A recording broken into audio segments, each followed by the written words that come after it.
So, what if I told you right now, everywhere across America, there's a substance being pumped into our water that makes your teeth brown and bumpy? And what if I told you it's been happening for 100 years now? Well, it has been. And it is fluoride. And I'd just like to talk to you about the pros and cons, how that happened, why it happened, and how it's going right now, how it's continuing right now. How much of our water became fluoridated? If scientists told you today that tomorrow everybody is going to have a vaccine in their water, it would cause mass hysteria, I'm sure, because there's a lot of people who don't think that the vaccine is safe. So how did they pull this off back then? How did they pull this off 150, however long ago it was? How did the population react? Surely there had to be somebody that wasn't okay with this. My name is Steven. I am a dental assistant with a good understanding of the uses in fluoride in practice, but prior to this, I had no idea the history about it being brought into our water, none at all. And I'd like to share what I found with you. So fluoride research began in the early 1900s when a very young man named Frederick McKay graduated dental school and moved from the East Coast to Colorado Springs, Colorado. There he found that the people of Colorado Springs had very brown and potted teeth. They looked decayed. They looked like they were about to fall out of their mouths. However, what he eventually did find was their teeth were actually very healthy and had a way lower percentage of dental caries or cavities, decay in their teeth. Eventually, he found out that the water supply that the town had been drinking from and using consistently had a super high amount of fluoride in it naturally. Fluoride is a naturally occurring ion that is in water and sediment. And in excess, fluoride makes the teeth brown and bumpy in appearance. So what he did was he told everybody in the town to stop using that water, and within a few years, the symptoms subsided. Every new person who moved there didn't have the brown teeth. New children didn't have the brown teeth or anything like that. So we established how the use of fluoride was found, but now we should cover how we came to it today, how we came here today.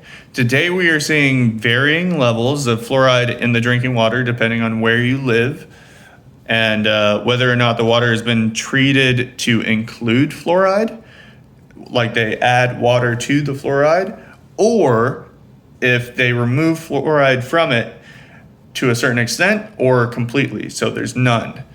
After the findings in Colorado Springs, the adoption of fluoridated water was very quickly implemented across the country. The effectiveness of community water fluoridation in preventing dental caries prompted the rapid adoption of public health measures throughout cities in the United States. As a result, dental caries declined a lot throughout the second half of the 20th century. An example, and this is from the CDC, the average amount of 12-year-old children who had dental caries, cavities, in the United States declined by 68%. By the turn of the century, 2000, about 70% of all U.S. cities with more than 100,000 people had been using fluoride. You might be wondering how this happened so quickly and without resistance. Well, there was resistance, just it's not documented as well. Such as our city of Portland, one of the very few major cities without it, while most cities settled on using it, some have passionately fought against it, citing birth defects. autism, and cancer as possible side effects of its use. However, the ADA, American Dental Association, the AMA, the American Medical Association, and WHO, the World Health Organization, have all backed its use since its inception, stating that the negative effects of fluoride have been only seen in cases of overdose, misuse, or allergy. So, while the last vote for fluoride in the water in Portland was turned down in 2013, we're for sure going to see it again up for vote.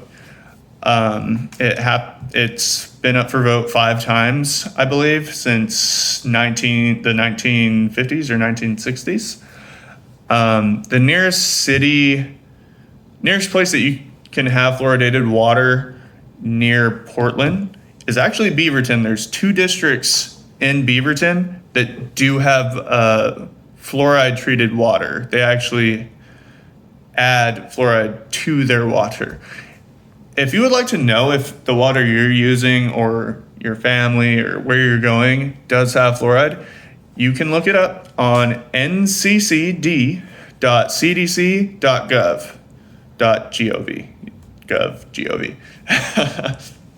Okay, so let's talk about the pros and cons of fluoride in our water.